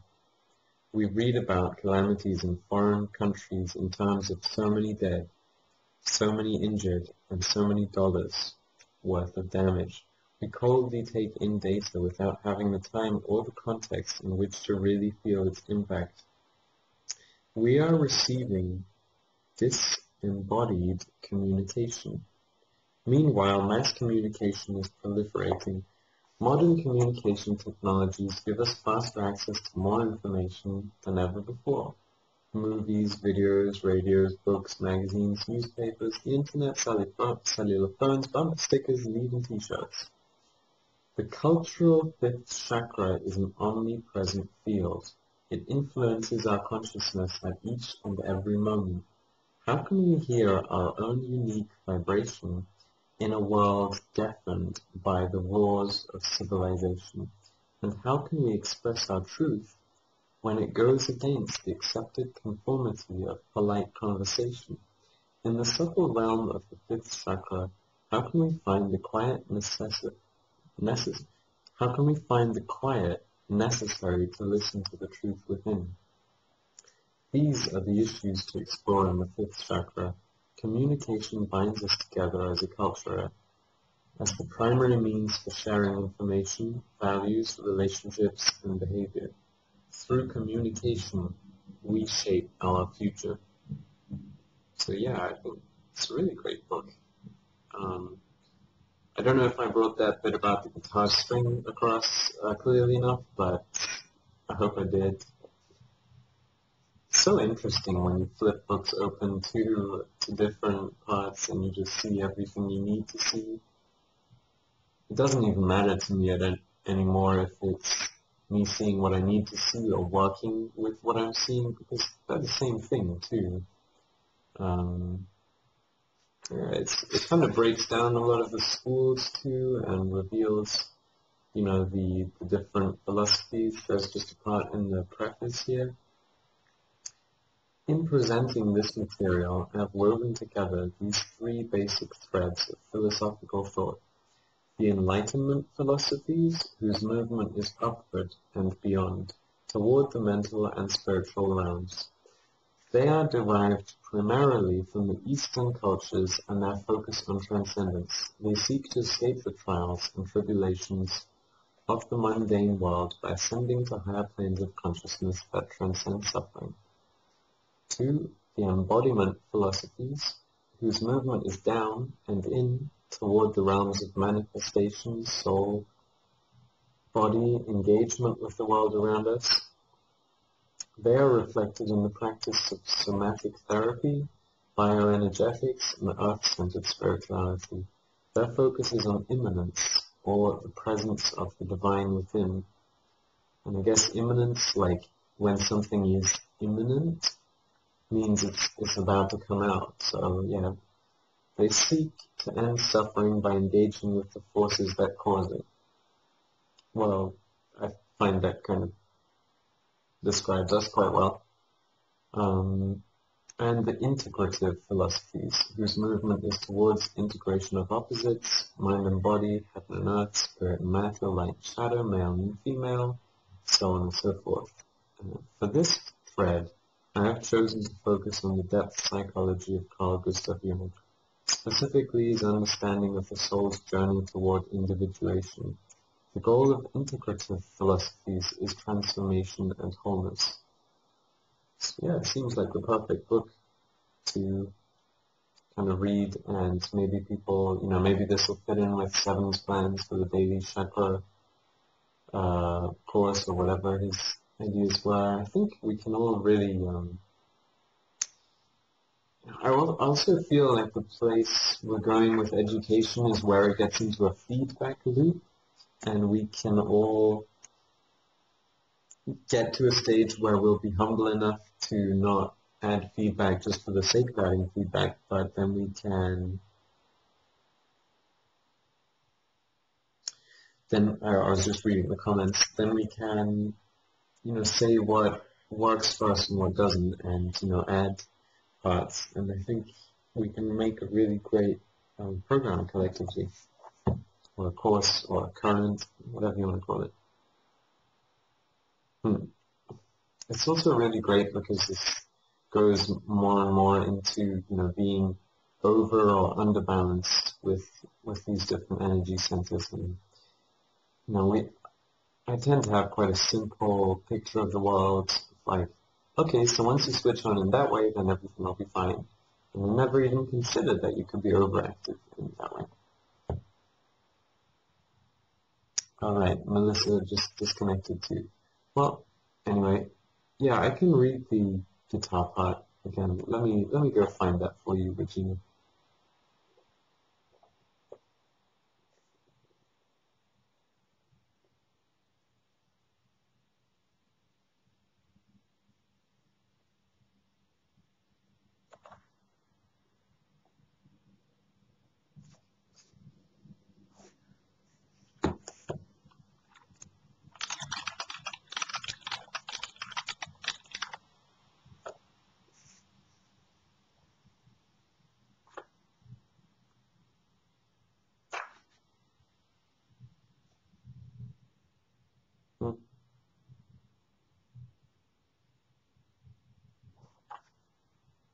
I think what I'll do is I'll read the whole thing and then break it down into chapters and or seals.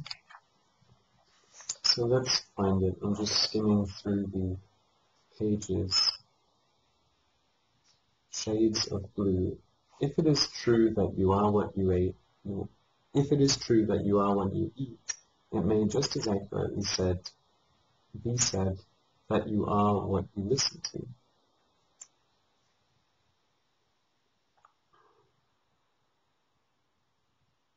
I remember an astonishing film shown in my college physics class. It featured the Tacoma Narrows suspension bridge, built in 1940. Nicknamed the Galloping Gertie, only 4 months after completion, a remarkable and unfortunate event took place. One ordinary afternoon, as a single car innocently drove across the bridge, a stiff breeze of about 40 miles per hour came up. As the wind blew, it triggered subtle vibrations in the bridge, which coalesced into increasingly larger vibrations until the whole bridge started undulating like a snake.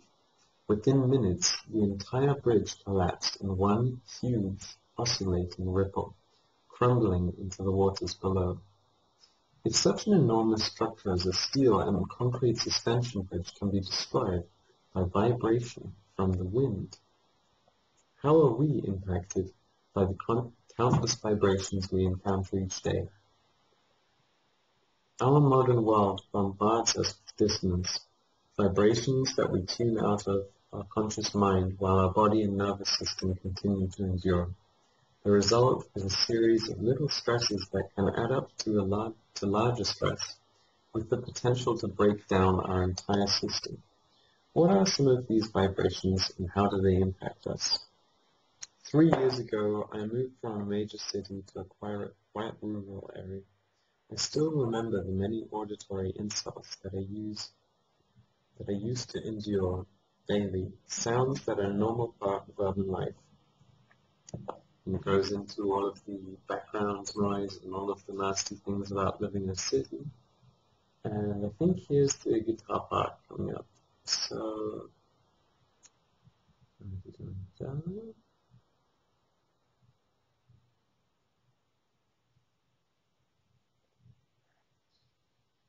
nope. Next page, please.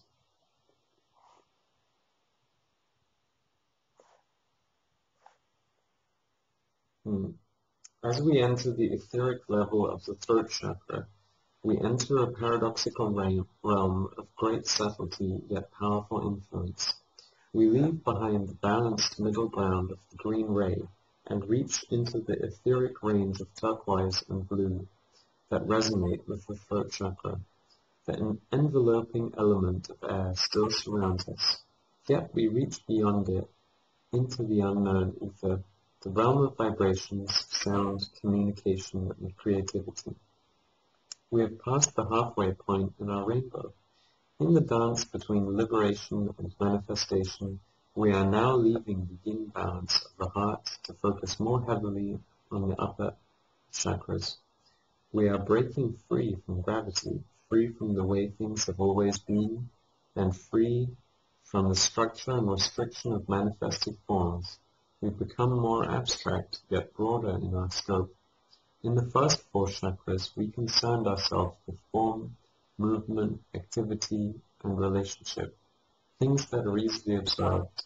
In chakra 5, our attention moves to vibrations, as the subtle rhythmic pulsations that move through all things. Entering the symbolic, the symbol strikes its roots in the most secret depths of the soul. Language skims over the surface of the understanding like a soft breeze, but words make the infinite finite, whilst symbols carry the mind beyond the finite world of becoming into the realm of infinite being.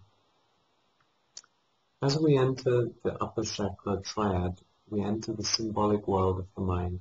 Let me just find out if this is the guitar part. I think it does lead, yeah, it does definitely lead into it. Do you want to hear me? Yeah, I can add Carolyn. I just saw that you typed that. Sure. Here we go. I see this. Scarlet might want to join in too.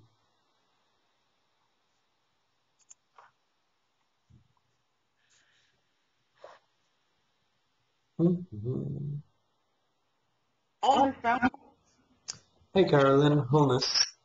So today we're discussing spiritual technologies. We started the call off talking about the breath, and now we're getting into music more and how everything is sound and the different symbols and, you know, all of that. So, yeah, I was just reading an excerpt from this book, Eastern Body, Western Mind, which is like about psychology and the chakra system. And we were just talking about,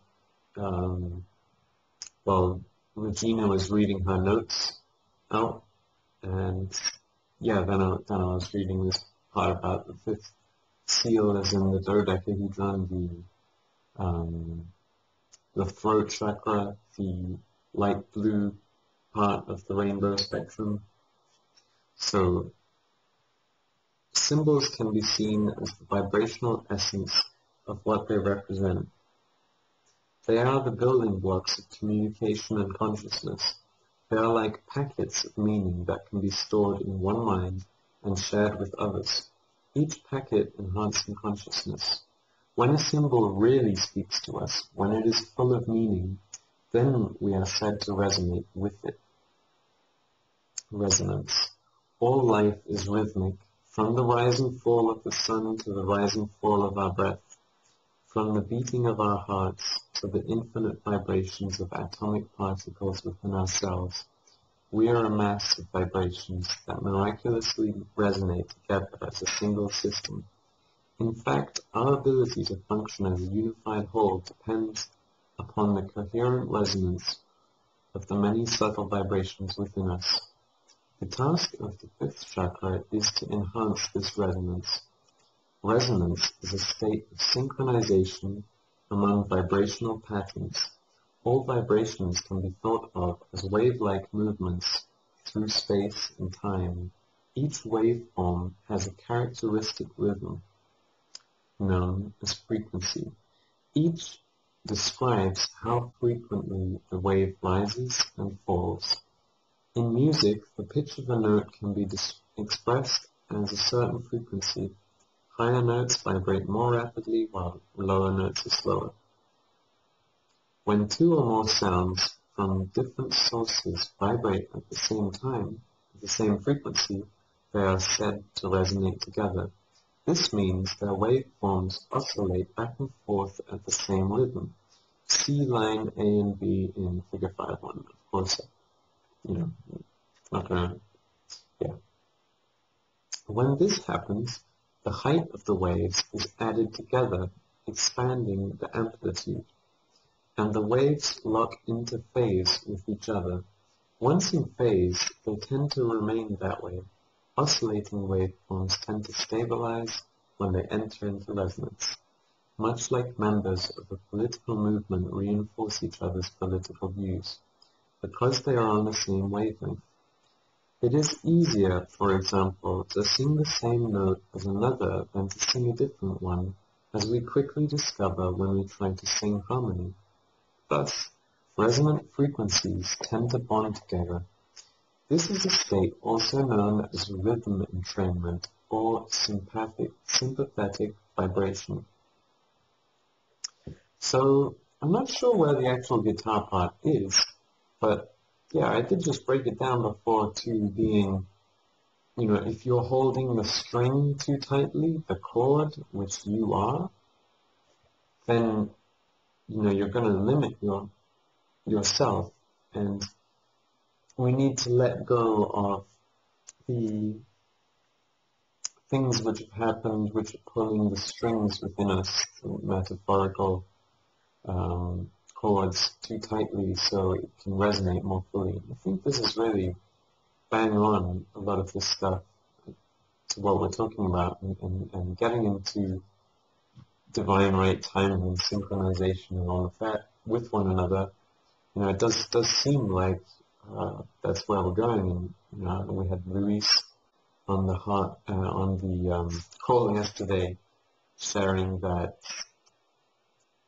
he had this dream about being given the dodecahedron, and of course the dodecahedron and the icosahedron, relate to the throat and the mind, or the mind and the heart as well, and what's in between those. We have all of these different shapes relating to the ways in which our body operates, and it's just so amazing that we have all of this ancient knowledge coming together, being proven under the microscope, being proven with modern science. I mean, it was true then, and now, it was really true back then, and now it's really, really true. So, yeah, I don't want to overthink it. Sometimes you can take the magic out of it by overthinking it. That is indeed what a lot of people said about Newton when he broke light down a bit to saying, white light, it's made of these 7 colors, and the 7 colors are really their opposites because it's the way in which light is absorbed by the thing which it shines on, and then what's reflected at you is the color which it isn't. So I guess we kind of enter the whole Alice in Wonderland with that. But anyway, if you feel inspired to say anything now, go ahead. Man, I could just read from this book all day. I'm not sure how many of you would stay here, but there's something very different to reading a book out to people and reading it in your mind. I think, yeah, it's quite quick and quite easy to notice that when you do it yourself. So, also an interesting quote: "The least initial deviation from the truth is multiplied later 1,000-fold." Right. Aristotle said that. Well, looking at that as waveforms and angles, like if one angle just keeps going and going and going and going forever, then of course that's true. But it can also be really easy to get into too much of a panic with thinking like, oh, well, I have to be completely honest about everything all the time. And yeah, in a sense we do, but we can get there.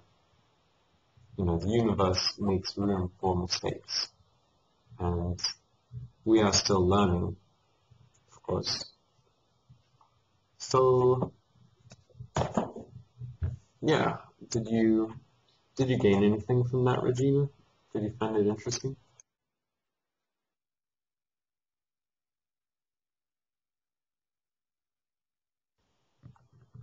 Is your microphone off now? Oh no, my microphone's working. I wasn't sure. Try not to be too loud. No, it fit right in with what the notes were that I had. as usual. So that was very nice. I wish that I had the, did you say the name of it? Western, I don't know, remember the name of the book exactly. I sent you the link to it because there is a short 22-page excerpt. It's like a very brief guide to the chakra system. Eastern Body, Western Mind by Anodea Judith.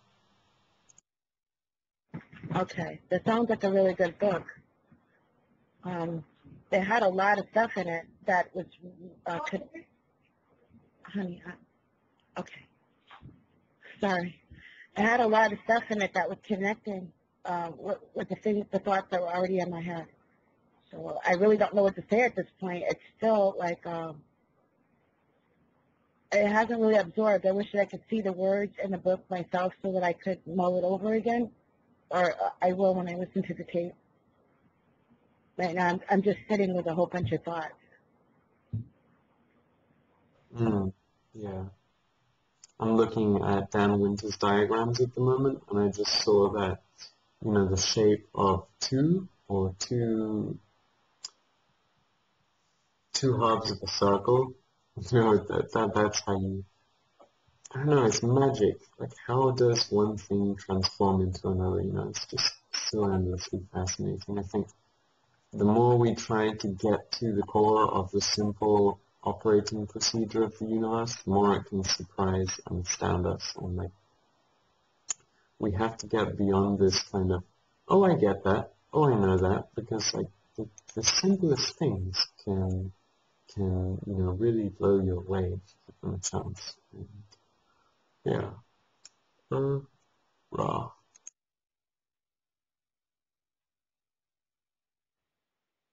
Testing, 1, 2, testing. Hear you? That sounds wonderful. Awesome. Good day, family. Good I day. want to expound on what I saw you guys texting about or chatting about a few days ago, which Dan Winters was speaking about love equals light. And I have a question. My question is, if love equals light, and most people say that love is an action, I had to go and actually look up the word light to get the definition. And it basically says that light is something that makes things visible or affords illumination. So would it be fair to say that if love equals light, then light equals action also? Definitely, it really ties in with the whole yin yang thing. Yin being the darkness or rest, or the kind of lightless light, as some yogis put it. But you know, love also, I think, is more, even more than light. It's the space in which everything takes place. Because if we didn't have that, we couldn't have light. We couldn't have darkness either. And I think, yeah, sometimes we can oversimplify things, but it is really good of you to say, you know, that it does equal action. And yeah, it's you know, getting in touch with that action is something I need to be doing. So yeah. I was curious to hear more on Dan Winters, the context in which he used that in. Can you source the link for me, or is it on the goldenmeans.com site? Yeah, I'm actually just going through that right now, goldenmean.info, and I bet it is here somewhere, so I'll just try and find it for you. Okay, I know that home front page is pretty in-depth with a lot of information, so it was hard for me to find exactly where that was. Thank you, Sam.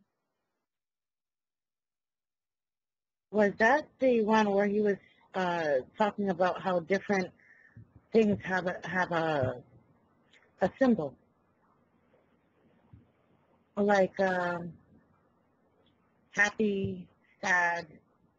He said fear it doesn't have a symbol because you can't define it. It always changes. Krishan? Yeah. Well, maybe I had it turned around. Was it light equals love? I can't remember how you guys chatted it, but it just brought questions to mind as far as when I say I love you, if I'm just saying that and I'm not showing you, do I really love you? And if I say that I am light, but yet I'm not in action of my purpose, am I really light? And I had to look at things for myself as far as what I'm doing, what I'm not doing, to see if I am really love, if I am really ready to share all in all with all, or where is this all coming from right now with everyone? So I thought it was interesting that you guys posted that, and it helped me do a little bit more research, and I actually gained a little more knowledge about myself. I had many people when I was growing up say I love you, including my mom. And I knew that they didn't mean it. Their eyes were empty, and their intent after they said it was malice. So when I say I love you, I need to make sure that my intent is good. And I know that it depends on the way a person defines love. And I can't put a box or box in someone's interpretation of love because it may vary for different people. But for myself, it means to mean someone good and to be willing to do good, do my best and extend myself to someone and be as positive as possible, not to inflict any kind of harm or negative emotion on them. That's what a small, just a small definition of what love, when I say I love you, it means to me. And if I'm not willing to do that or extend that to people, I don't say it. So I would say in my interpretation of what love is, when I would say that it depends on the intent. So if love carried light with it, if the intent was good, and you really did mean to do someone good, to extend yourself and to hope and to love, to care for someone else and be willing to do that, I would say that, yes, it would carry light because it would carry with it a lot of other things that each of those categories brings with it. But if it meant something empty, I would say that it didn't carry light, that it would maybe carry something else because the intent will be different or just be hollow or empty. And so it wouldn't have any sound or meaning. And in my interpretation, it wouldn't have any light. I don't know if that was helpful.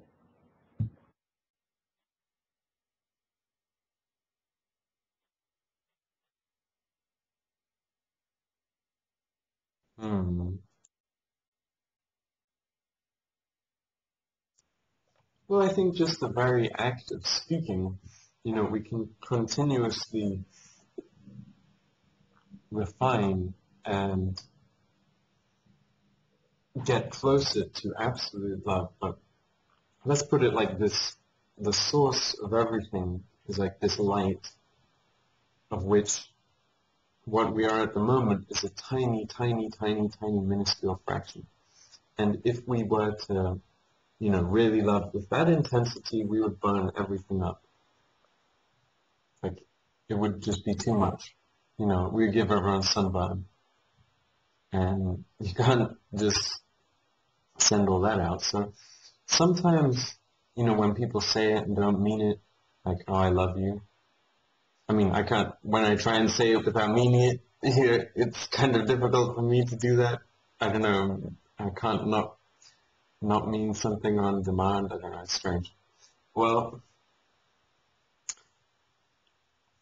maybe what they're expressing is they're trying to say, like, I wish I could love you, I wish that things would be going better, and there is some kind of part which is holding on in them, and it's good not to get too judgmental just because they can't make that frequency. Like, if we have this knowledge, it's on us to spread that, right? And like Seven always says, not on the level of just talking about it, but on the energetic level, we'll get it out there, and then they'll just feel it. And Lewis says that over and over too. And yeah, I really enjoyed yesterday's session, especially telling people things I liked about them. When I was sitting with Christine the other day, I think it was yesterday, in fact, I just told her all these things I liked about her. I don't know how many things, like maybe 20, 30 things, one after the other, whatever just popped into my mind. And yeah, if you, go into that space and allow yourself to just say whatever comes into your mind, whether it's stupid or not, and to be vulnerable, then, something unlocks in the heart, and you can speak from that loving standpoint. And I don't know, it's for everyone to figure out for themselves. Does it sound like love? Does it not? And it's clearer. I guess it was clear for me before, but just remembering that we do all have our individual personality. I mean, it's like within me, I have so many different personalities. They can come present in one conversation or in one sentence even sometimes. And so to know that when I'm speaking with someone else, one of you even, and you too have those other people inside that are speaking. I don't know if you call them people or someone can give me the right term to use, but then who's speaking to who at what point in time of the conversation, I guess I want to say. So I have to be really careful that I'm aware of my audience, aware of the personalities before me, and then be able to speak myself and just let it be instead of, like you said earlier, maybe I do analyze or try and dig too deep into what the meaning of something could be, because it gives all of me clarity about, that particular topic or whatever. And so I just want to say again, I appreciate so much of connecting at this time. And I am interested in seeing how Louise talks about us meeting together in the jungle. And I do believe that also there will be a time where we'll be migrated to a location where we'll have everything that we need, let's just say that. And it's starting here and starting now. And there are clusters of groups around the world that's doing the same thing. And once we all meet together, that is going to be awesome. So I'm just here connecting, staying connected so I can see it all come to fruition. In fact, we've done it already, as we've already said. Now we're just physically doing it, and we are remembering where we are. And I want to steer where I go from here, so that is a constant balance and checking of my output to the world and keeping my aura as happy and pure as I can. And I want to thank you guys for helping me. Hmm.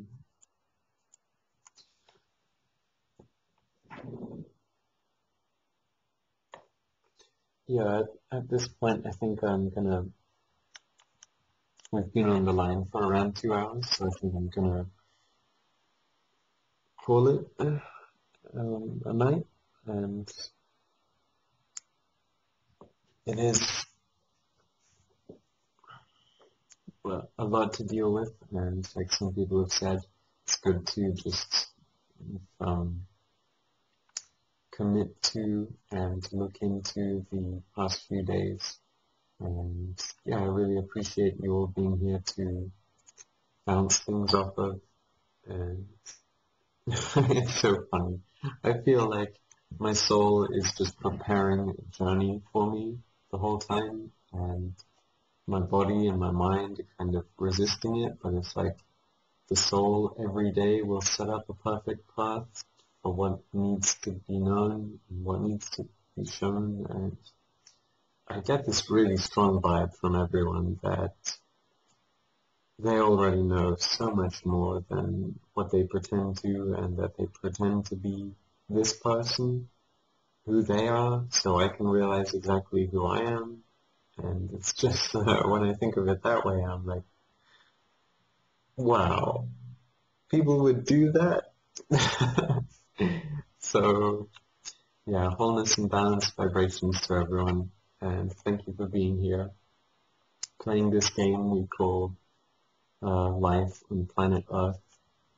And yeah, I hope you have a great rest of the day, and that it's fun, and I'll hear you soon, or see your vibrations in my ears soon, with, yes, big hugs and music and stuff. Wholeness.